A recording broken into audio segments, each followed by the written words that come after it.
சென்னை தெற்கு மாவட்ட கழகத்தின் சார்பிலே வேளச்சேரி சட்டமன்ற தொகுதியிலே நடைபெற்று கொண்டிருக்கக்கூடிய தலைவர் கலைஞர் அவர்களுடைய பிறந்த நாளை முன்னிட்டு மாற்றுத்திறனாளிகளுக்கு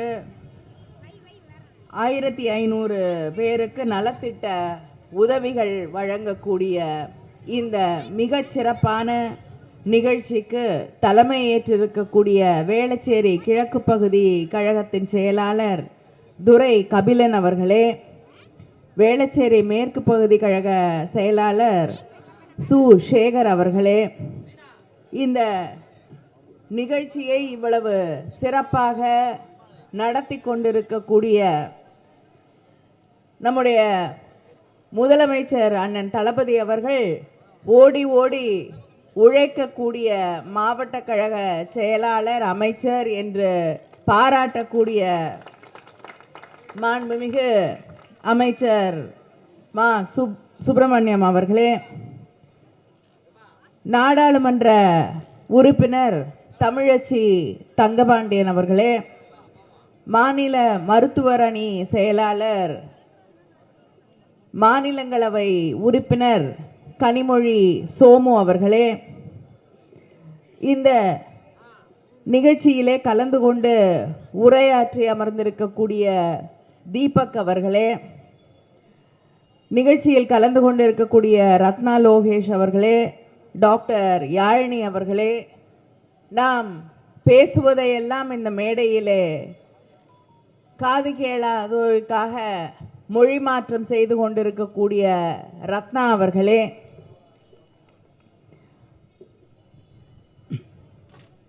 நிகழ்ச்சியிலே கலந்து கொண்டிருக்கக்கூடிய தொகுதி பொறுப்பாளர் சாய் ஜெயகாந்த் பாரதி அவர்களே, பாலவாக்கம் மனோகரன் அவர்களே, வாசுகி பாண்டியன் அவர்களே, பஷீர் அவர்களே, ஹரிகிருஷ்ணன் அவர்களே, வட்டக்கழக செயலாளர்கள் ஜெயக்குமார் அவர்களே, ராஜா ரமணன் அவர்களே, கணேஷ்குமார், தமிழரசு, தனசேகர், ராஜி, பாண்டியன், மதிவாணன், கோபி, தாமோதரன், பார்த்திபன், முருகவேல், பாலசதீஷ், பாரதிதாசன், சக்திவேல் அவர்களே, முன்னிலை வகித்து கொண்டிருக்கக்கூடிய மாவட்ட பொருளாளர் பாஸ்கரன் அவர்களே, பொதுக்குழு உறுப்பினர் பாலசுந்தரம் அவர்களே, பாஸ்கர் அவர்களே, விநாயகமூர்த்தி அவர்களே, சி சுரேஷ் அவர்களே, பரிமேலழகன் அவர்களே, வே ஆனந்தம் அவர்களே, ரமேஷ் அவர்களே, ராதிகா அவர்களே, மகேஸ்வரி முருகவேல் அவர்களே,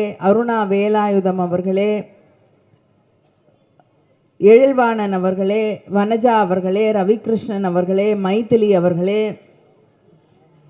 தலைமை பொதுக்குழு உறுப்பினர்கள் பஷீர் அவர்களே, ஹரிகிருஷ்ணன் அவர்களே, மாவட்ட அணிகளின் அமைப்பாளர்கள் பார்த்திபன் அவர்களே, ராஜேஷ் அவர்களே, கனிமொழி தனசேகரன் அவர்களே, நிகழ்ச்சியிலே நன்றியுரை வழங்க இருக்கக்கூடிய பகுதி துணை செயலாளர் வழக்கறிஞர் சந்தானம் அவர்களே, பகுதி துணை செயலாளர் ஏ சங்கர் அவர்களே, இந்த நிகழ்ச்சியிலே கலந்து கொண்டிருக்கக்கூடிய விருகம்பாக்கம் சட்டமன்ற உறுப்பினர் பிரபாகர் ராஜா அவர்களே, நிகழ்ச்சியில் கலந்து கொண்டிருக்கக்கூடிய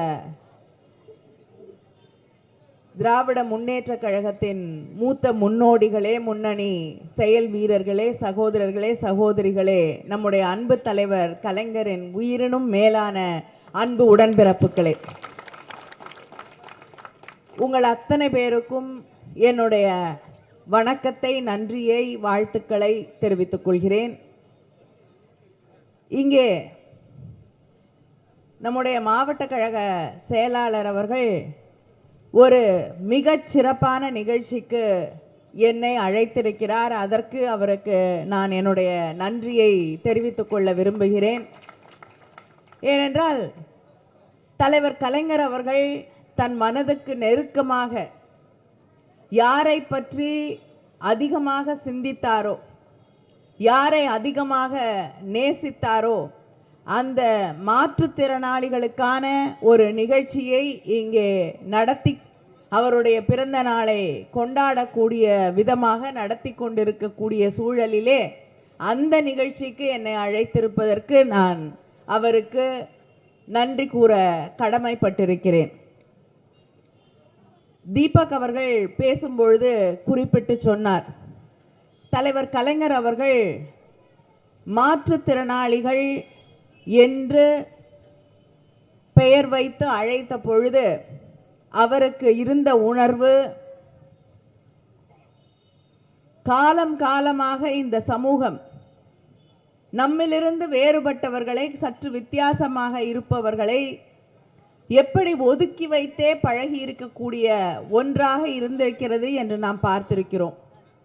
அது திருநங்கைகளாக இருக்கட்டும், மாற்றுத்திறனாளிகளாக இருக்கட்டும், அல்லது வேறு ஒரு நாட்டிலிருந்து நம் நாட்டிலே வந்து இருக்கக்கூடியவர்களாக இருக்கட்டும், அல்லது வேறு ஒரு சிந்தனை ஓட்டத்தோடு இருக்கக்கூடியவர்களாக இருக்கட்டும், அத்தனை பேரையும் நாம் வேறு ஒரு கண்ணோட்டத்திலே வேறு விதமாக ஒரு அச்சத்தாலோ இல்லை அவர்களை விட்டு நாம் விலகி இருக்க வேண்டும் என்ற எண்ணத்தாலோ அவர்களை தள்ளி வைப்பதற்காக அவர்கள் மீது சில வார்த்தைகளை ஏற்றி வைத்து சுமையாக மாற்றி அவர்களை ஒதுக்கி வைத்தே பழகி இருக்கக்கூடிய சமூகத்திலே நாம் வாழ்ந்து கொண்டிருக்கிறோம்.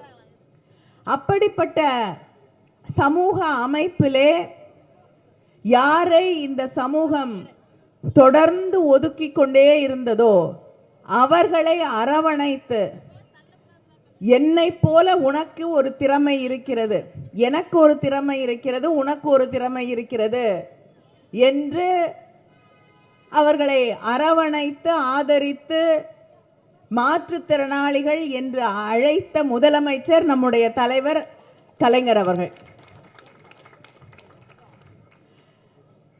ஆனா ஒன்னே ஒண்ணு, தீபக் வந்து ஒரு உதாரணம் கொடுத்தாரு. அதுக்குன்னு இதுக்கு தான் நீ மேடையில் இருந்தால் நான் பேசுறதே இல்லைன்னு சொல்லிடக்கூடாது. அவர் இது சும்மா சொல்லுவார், அவர் என்கிட்ட பேசாதது பாக்கி கிடையாது. அதனால் அப்படிலாம் பயப்படுற ஆளும் இல்லை தீபக்.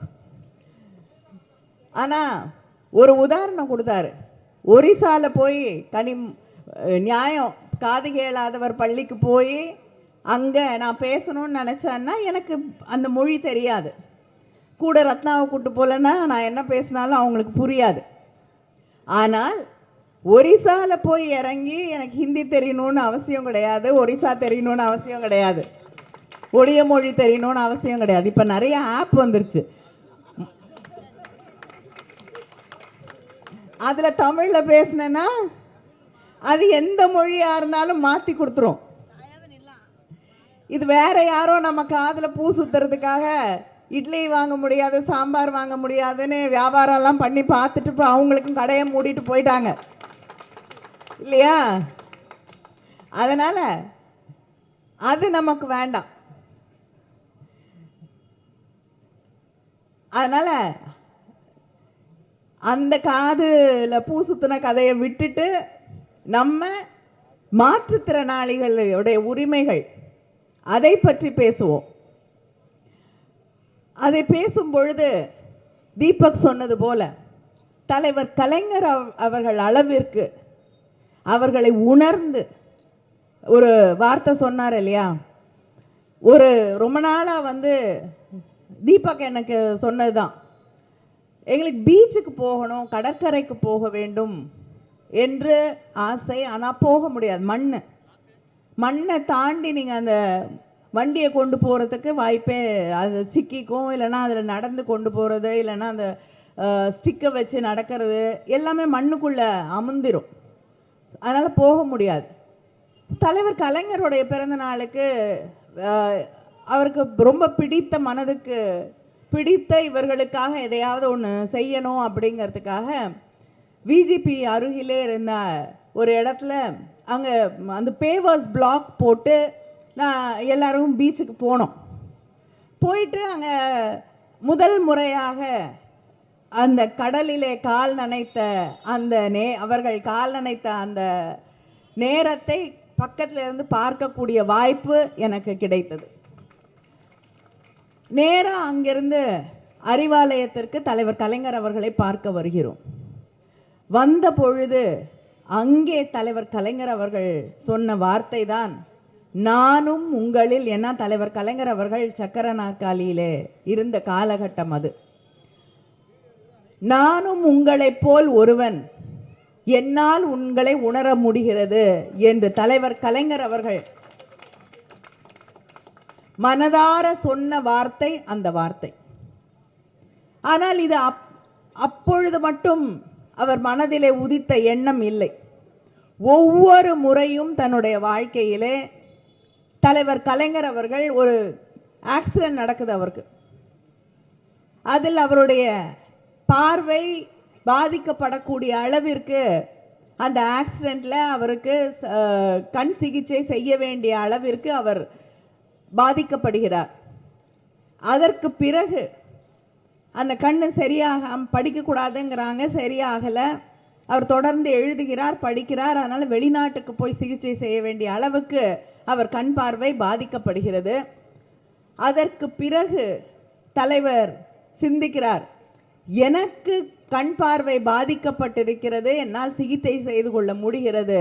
ஆனால் தமிழ்நாட்டிலே எத்தனையோ பேர் வயது மூப்பின் காரணமாக, இல்லை என்றால் வேற ஏதாவது பிரச்சனையால, இல்லைன்னா இந்த மாதிரி ஆக்சிடென்ட்னால கண் பார்வை பாதிக்கப்பட்டு அவர்களுடைய வாழ்க்கை பாதிக்கப்படக்கூடிய நிலைக்கு தள்ளப்படும் போது அவர்களுக்கு சிகிச்சை செய்வது எப்படி என்பதற்காகத்தான் அந்த கண்ணொளி திட்டத்தை தலைவர் கலைஞர் அவர்கள் தமிழ்நாட்டிலே கொண்டு வருகிறார். ஆயிரக்கணக்கானவர், லட்சக்கணக்கானவர்கள் தமிழ்நாடு முழுவதும் கிராமப்புறங்களிலே வாய்ப்புகள், வசதிகள் எதுவுமே இல்லாத சாதாரண சாமானிய மக்களுக்கு பார்வை திருப்ப கிடைக்கக்கூடிய ஒரு மிக முக்கியமான திட்டம் தான் அந்த கண்ணொளி வழங்கிய திட்டம். இப்படி ஒவ்வொரு முறையும் தனக்கு ஒரு பாதிப்பு வரும் பொழுது, தான் ஒரு விஷயத்தை பார்க்கும் பொழுது, தன்னை சுற்றி இருக்கக்கூடியவர்கள் தன்னிடம் ஒரு செய்தியை சொல்லும் பொழுது, ஒவ்வொரு முறையும் மற்றவர்களுக்காக சிந்தித்து சிந்தித்து செயல்பட்ட இதயம்தான் தலைவர் கலைஞர் அவர்களுடையது. காக்லியர் இம்ப்ளான்ட் பத்தி சொன்னார். பல முறை டாக்டர் மோகன் காமேஸ்வரன் அவர்கள் பல மேடைகளிலே சொல்லி இருக்கக்கூடிய செய்திதான் இது. டாக்டர் மோகன் காமேஸ்வரன் அவர்கள் தமிழ்நாட்டில், இந்தியாவில், ஏன் உலகத்திலேயே மிகப்பெரிய அளவிற்கு பாராட்டப்படக்கூடிய அளவிற்கு, போற்றப்படக்கூடிய அளவிற்கான ஒரு டாக்டர். தொண்டை, காது, மூக்குக்கான் சிகிச்சை செய்யக்கூடிய ஒரு மருத்துவர். தன்னுடைய மகன்களில் ஒருவரை போல தலைவர் கலைஞர் அவர்கள் அவரோடு பாசத்தோடு பழகக்கூடியவர். ஒரு நாள் தலைவர் கலைஞர் அவரிடம் கேட்கிறார், எல்லாரும் என்கிட்ட ஏதாவது கேட்குறாங்க, நீ எதுவுமே என்னை கேட்டதில்லையேன்னு. சரி, நான் ஒன்று கேட்குறேன் உங்ககிட்ட. நம்ம ஊரில் காது கேட்காத பிள்ளைங்க நிறைய பேர் இருக்காங்க. அவங்களுக்கு இந்த காக்லியர் இம்ப்ளான்ட் அப்படிங்கிற ஒரு சிகிச்சையை செய்ய முடிந்தால் அவங்க பல பேருக்கு சாதாரண மற்றவர்களை போல ஒரு வாழ்க்கை கிடைத்து விடும். அவங்களுக்கும் காது கேட்கும், கருவி மாட்ட வேண்டாம்.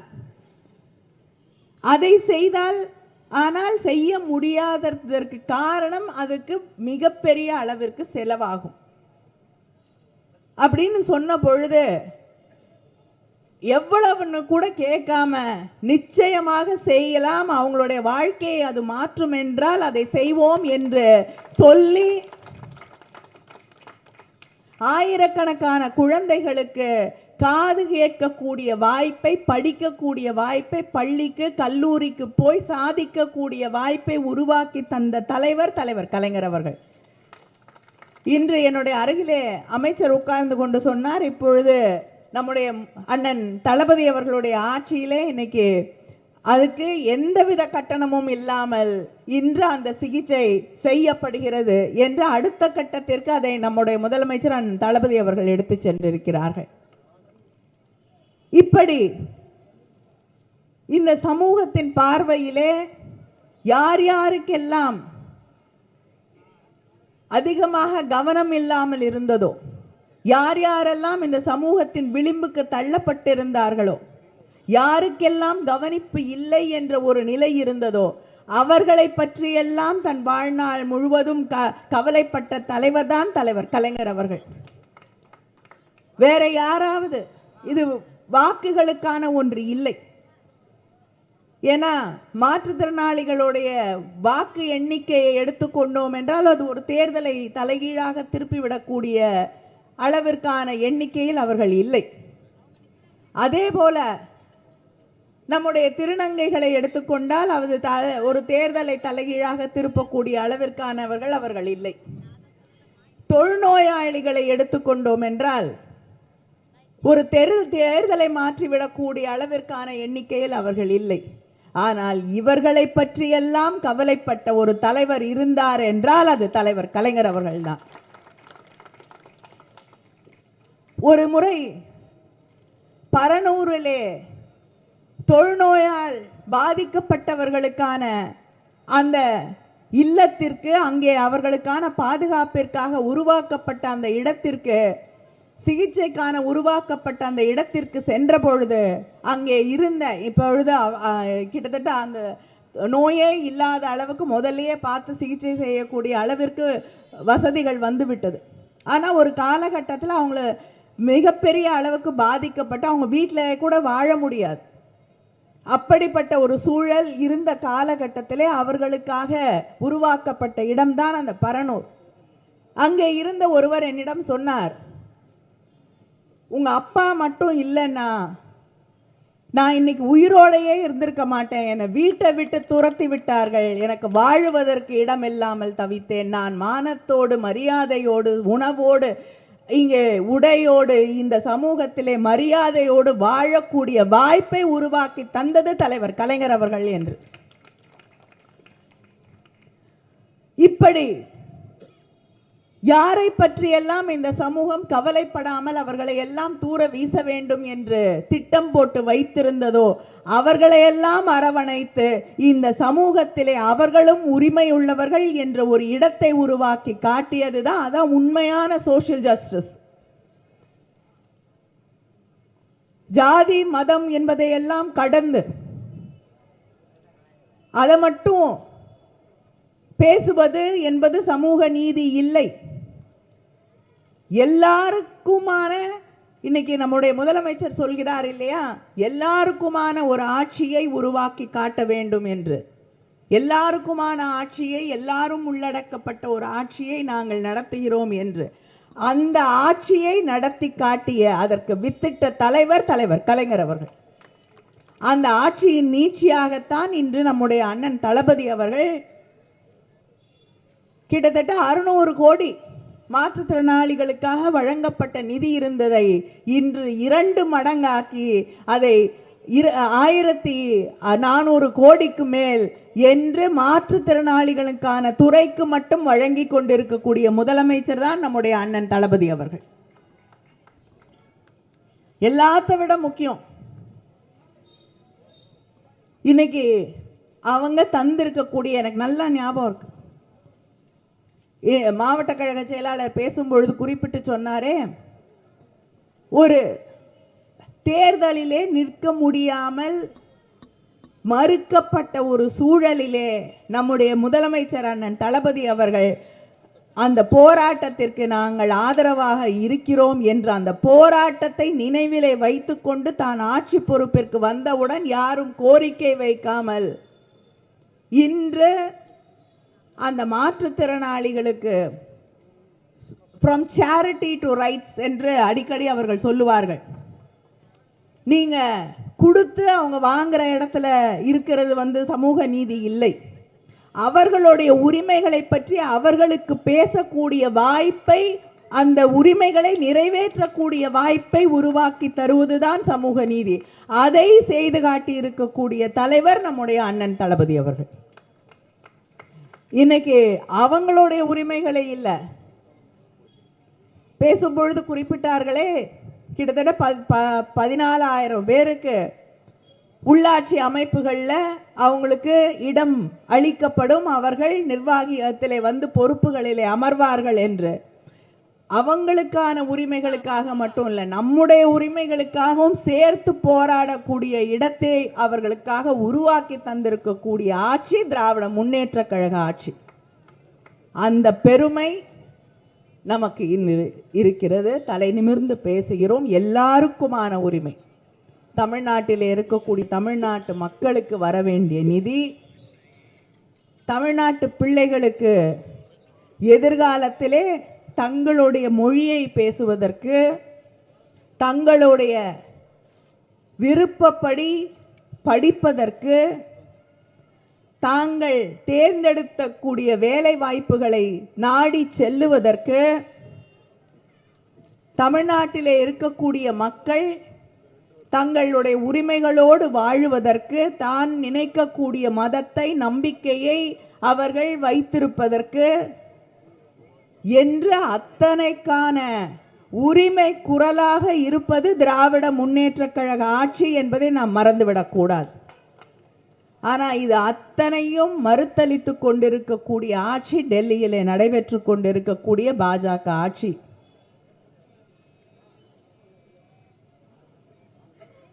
மாற்றுத்திறனாளிகளுக்கு இன்னைக்கு இந்தியாவிலேயே அதிகமாக அவர்களுக்கான உதவித்தொகையை அளித்து கொண்டிருக்கக்கூடிய மாநிலம் தமிழ்நாடு.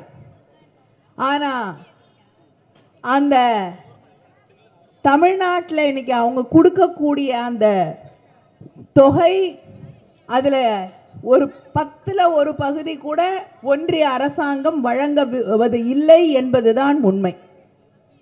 மாற்றுத்திறனாளிகள் உரிமையா இருக்கட்டும், பிள்ளைகளுடைய கல்விக்காக தர வேண்டிய நிதியாக இருக்கட்டும், தமிழ்நாட்டுக்கு வர வேண்டிய நிதியாக இருக்கட்டும், வேலை வாய்ப்புகளாக இருக்கட்டும், மொழியாக இருக்கட்டும், அத்தனைக்கும் தமிழ்நாட்டு மக்களுக்கு எதிராக செயல்பட்டு கொண்டிருக்கக்கூடிய ஆட்சிதான் அங்கே ஒன்றியத்தில் இருக்கக்கூடிய பிஜேபி. அவர்களோடு சேர்ந்து கொண்டு, இப்ப அவங்களோட இவங்க சேர்ந்திருக்காங்களா, இவங்களோட அவங்க சேர்ந்திருக்காங்களான்னு நமக்கு தெரியல அதிமுக. ஏன்னா சமீபத்தில் அமித்ஷா மதுரைக்கு வந்தபோது அவர்தான் கூட்டணி தலைவர் மாதிரி பேசுகிறார். கூட்டணிக்கான வரையறைகளை எல்லாம் அவர்கள்தான் வகுக்கிறார்கள். இவங்க எதுக்கு இருக்காங்கன்னு தெரியல. எதை சொன்னாலும் அமைதியா பக்கத்தில் உட்காந்து கேட்டுக்கிட்டு இருக்காங்க. இத்தனை நாள் அதிமுக எங்களுக்கும் பிஜேபிக்கும் எந்த காலத்திலையும் ஒட்டு கிடையாது, உறவு கிடையாது, அவங்க தமிழ்நாட்டுக்கு துரோகம் செய்கிறார்கள் என்று பேசிவிட்டு, யார் துரோகம் செய்கிறார்கள் என்று சொன்னார்களோ அவர்களோடு இன்றைக்கு தேர்தல் வந்தவுடன் கூட்டணி வைக்கிறார்கள் என்றால் யார் மிகப்பெரிய துரோகிகள் என்று தமிழ்நாட்டு மக்கள் அடையாளம் கண்டுகொள்ள வேண்டும். அந்த அடையாளம் யார் தமிழ்நாட்டின் உரிமைகளுக்காக, தமிழ் மக்களுக்காக போராடக்கூடியவர்கள், எந்த வித்தியாசமும் இல்லாமல் தமிழ் மக்களை ஒருங்கிணைத்து அவர்களுடைய முன்னேற்றத்திற்காக பாடுபடக்கூடிய முதலமைச்சர் யார்? அதே நேரத்திலே யார் தமிழ் மக்களுக்கு துரோகம் செய்து கொண்டிருக்கிறார்கள், அவர்களோடு யார் கூட்டணி வைத்துக் கொண்டு தமிழ் மக்களை விட்டு கொடுத்து கொண்டிருக்கிறார்கள், டெல்லியிலே கொண்டு போய் அடிமை சாசனத்தை எழுதி வைத்துக் கொண்டிருக்கிறார்கள் என்பதை மக்கள் புரிந்து கொள்ள வேண்டும். புரிந்து கொண்டு இன்றிலிருந்து நம்ம வரக்கூடிய தேர்தலுக்காக நம்முடைய களப்பணிகளை தொடங்க வேண்டும் என்ற அந்த உறுதியை தலைவர் கலைஞர் அவர்களின் பிறந்த நாளிலே நாம் எடுக்க வேண்டும். நன்றி, வணக்கம்.